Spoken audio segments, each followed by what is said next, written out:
Washington County Career Center is holding its annual career camp on its campus. The event is aimed at students in grades 7 through 10 that live in the Career Center's district. Students are going to participate in 10 different classes and learn skills in a variety of career fields. Tony Huffman, the superintendent of the Washington County Career Center, says he wants students to be aware of the different career paths that are available to them. I want kids in our community to be fully aware of what's out there in terms of career awareness. I want them to know a lot more than maybe my generation understood was available to them.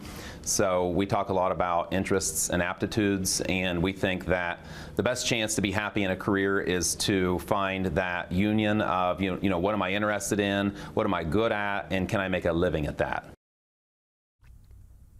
For more information about the career camp, you can head over to our website at WTAP.com.